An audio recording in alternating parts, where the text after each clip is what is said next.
રામ રામ ને સીતારામ ખેડૂત મિત્રો, શું તમે પણ તમારા ખેતરની અંદર દર વર્ષે માઇક્રોન્યુટ્રિયન્ટનો વપરાશ કરો છો? પણ આ માઇક્રોન્યુટ્રિયન્ટ એટલે ખરેખર છે શું?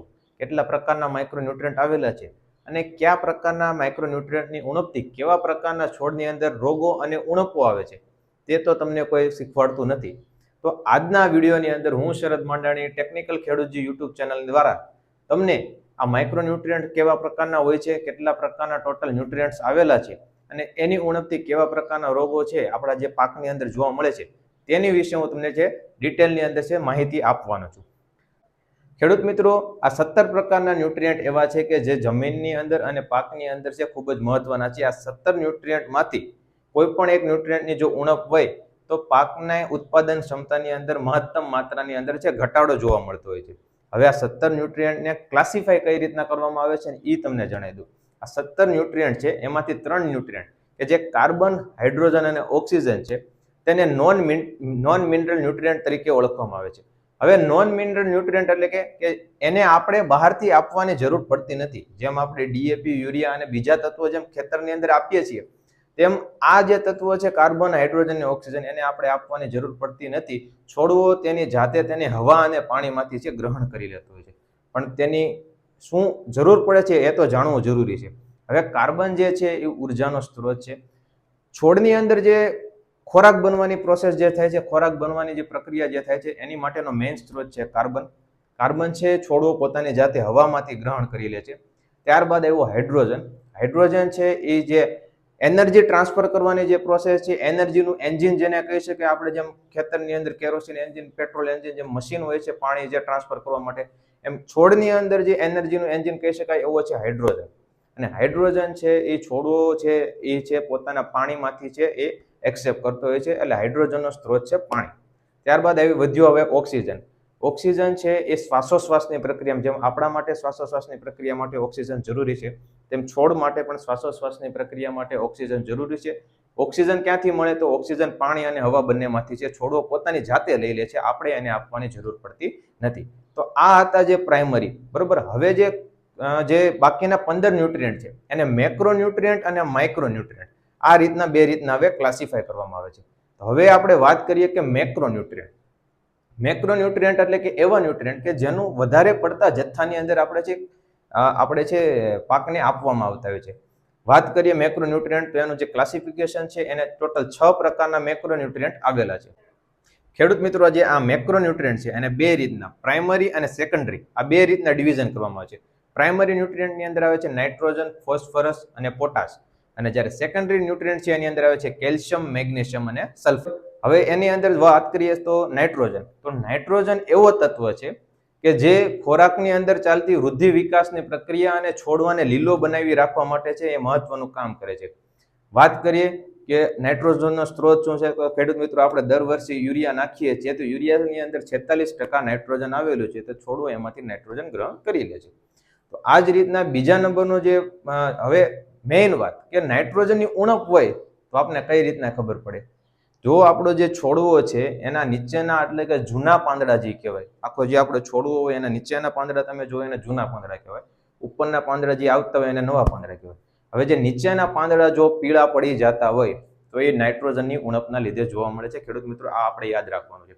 ત્યારબાદ જે બીજા પ્રકારનો ન્યુટ્રિયન્ટ છે એનું નામ છે ફોસ્ફરસ.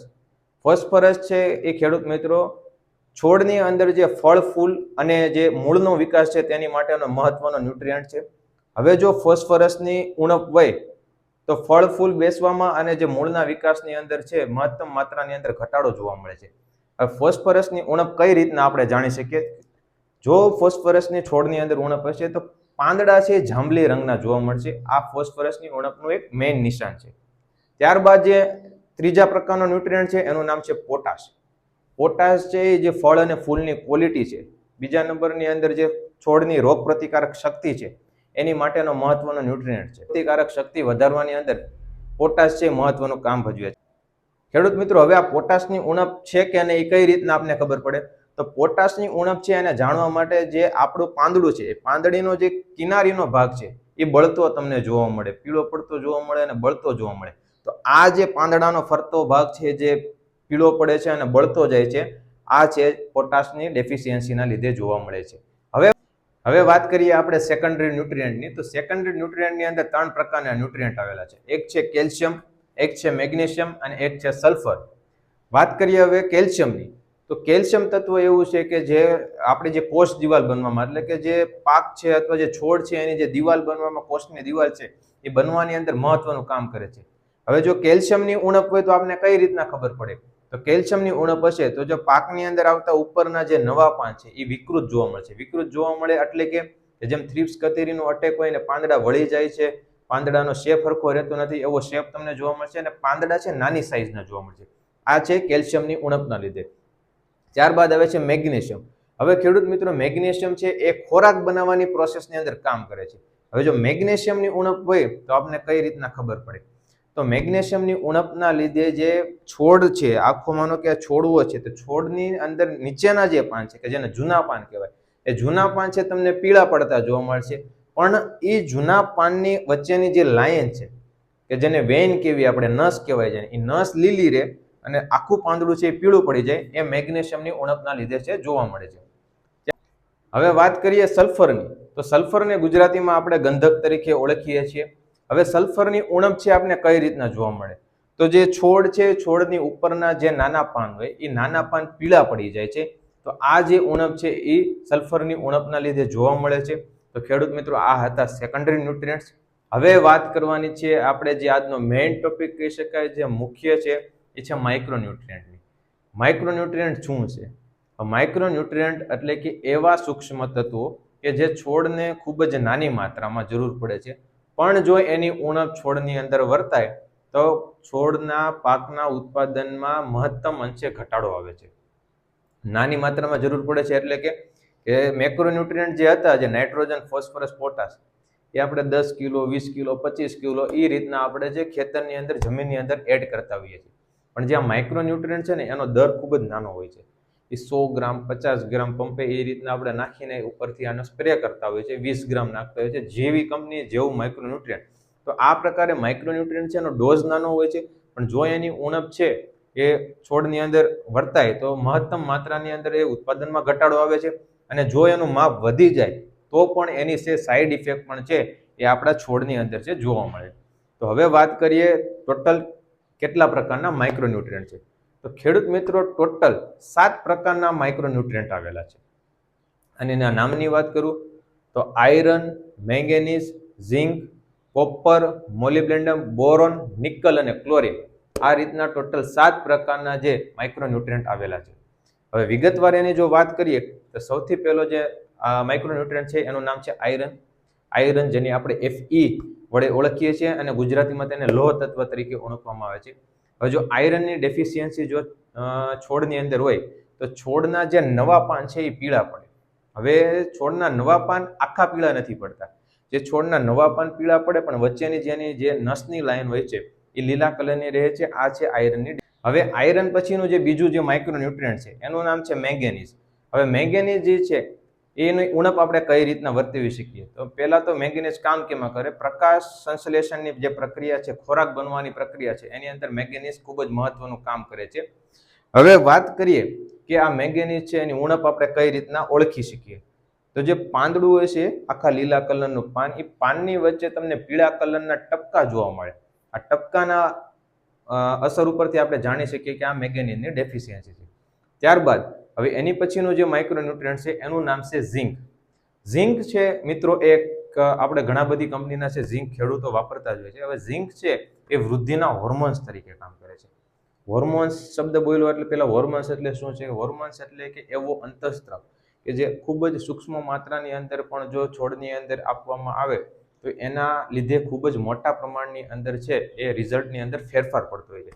તો હવે ઝિંક છે એ વૃદ્ધિના હોર્મોન તરીકે કામ કરે છે. ઓક્ઝિન છે, ઓક્ઝિન કે જે એક અંતઃસ્ત્રાવ છે બનાવવાની અંદર છે એ ઝિંક કામ કરતું હોય છે. હવે વાત રહી કે ઝિંકની ઉણપ આપણે કઈ રીતના વર્તવી શકીએ? તો જે નવા પાન છે, નવા પાન છે એની સાઇઝ છે નાની થાય છે. ઇન્ટરનોડલ ડિસ્ટન્સ ઓછું થાય છે. ઇન્ટરનોડલ ડિસ્ટન્સ એટલે કે ગાંઠ વચ્ચેનું અંતર. એક ગાંઠ અહીંયા છે, એક ગાંઠ અહીંયા છે, એની વચ્ચેનું જે અંતર છે એને ઇન્ટરનોડ ડિસ્ટન્સ કહેવાય. એ છે ટૂંકું જોવા મળે છે. જેમ શેરડીની અંદર 2 ગાંઠ વચ્ચેનું અંતર હોય ટૂંકું જોવા મળે. તો કઈ રીતના? હવે ત્યાર પછીના જે ન્યુટ્રિયન્ટ છે એની અંદર આવે છે કોપર. કોપર છે કે જેને આપણે છે તાંબુ તરીકે ઓળખીએ છીએ. હવે જો એની તાંબુ કામ કઈ રીતના કરે છે, જો આ આખી જે એન્ઝાઇમેટિક એક્ટિવિટી જે અંદર જે છોડની અંદર આખી જે પ્રોસેસ ચાલતી હોય છે, એન્ઝાઇમ પ્રોસેસ જેને કહેવામાં આવે છે, એ મેન્ટેન કરવાનું અને એ કાર્યરત રાખવાનું કામ કોપર કરે છે. કોપરની જે ઉણપ હોય તો જે પાન છે સુકાવાનો પ્રશ્ન આવે છે. ત્યાર પછીનું જે તત્વ છે એનું નામ છે મોલિબ્લેન્ડમ. હવે મોલિબ્લેન્ડમ છે એ કઈ રીતના કામ કરે છે, તો આપણે જે ઉપરથી જે નાઇટ્રોજન જે છોડને આપીએ છીએ એ નાઇટ્રોજનનું વિઘટન કરવાની એટલે નાઇટ્રોજન મોબિલાઇઝેશનની જે પ્રોસેસ હોય ને એને વેગવંતી કરવાનું કામ છે મોલિબ્લેન્ડમ કરવામાં આવે છે. મોલિબ્લેન્ડમ પણ જનરલી જો છોડની અંદર ન મળે તો છોડની અંદર છે પીળાશ પડવાના, પાંદડું નાનું થવાના, પીળા પડવાના પ્રશ્ન છે જોવા મળતા હોય છે. ત્યાર પછી હવે જે મેઇન જે એક તત્વ છે કે જે બધા ખેડૂત ઓળખે છે અને દર વર્ષે વપરાશ કરે છે એવું છે બોરોન. બોરોન છે એ શા માટે કામ કરે છે, તો બોરોન છે ફળ અને ફૂલ લગાવવા માટે, તેને ખરતા અટકાવવા માટે છે બોરોન ખૂબ જ મહત્વનું કામ કરે છે. બોરોનની જો ડેફિશિયન્સી જે પાકની અંદર હોય તો જે ફળ ફૂલ જે ખરી જવાના ડ્રોપિંગના પ્રશ્ન છે ખૂબ જ વધારે પ્રમાણની અંદર વધી જાય છે. તો આ હતું બોરોન. કરીએ છેલ્લા બે તત્વોની, તો છેલ્લા બે તત્વો છે એનું નામ છે નિકલ અને ક્લોરિન. વાત કરીએ નિકલની, તો નિકલ જે તત્વ છે એ યુરિયાના મેટાબોલાઇઝ કરવા માટે, એટલે કે ખેડૂત મિત્રો જે આપણે યુરિયા દર વખતે નાખીએ, યુરિયા છે છોડવા લગી ઉગાડવા અને યુરિયાનું વિઘટન કરવામાં છે નિકલ તત્વ ખૂબ જ મહત્વનો ભાગ ભજવે છે. આના ઉણપને લીધે છે ઘણીવાર જે બીજ અંકુરણની પ્રક્રિયા હોય ને, જ્યારે આપણે જમીનની અંદર જે બીજ વાવેલું એનું અંકુરણની પ્રક્રિયાની અંદર ઘણીવાર મોટી પ્રમાણમાં સમસ્યા આવતી હોય ને, તે નિકલની ઉણપના લીધે છે જોવા મળી શકતી હોય છે. ત્યારબાદ જે છેલ્લો તત્વ છે એનું નામ છે ક્લોરિન. ક્લોરિન તત્વ છે એ પાણીનું જે આખું હલનચલન છે અને જે પાણીનું આખું જે લેવડ દેવડ છે એની માટે ખૂબ જ મહત્વનું તત્વ છે. ક્લોરિન છે એની જનરલી બહુ એવી ઉણપ જોવા મળતી નથી.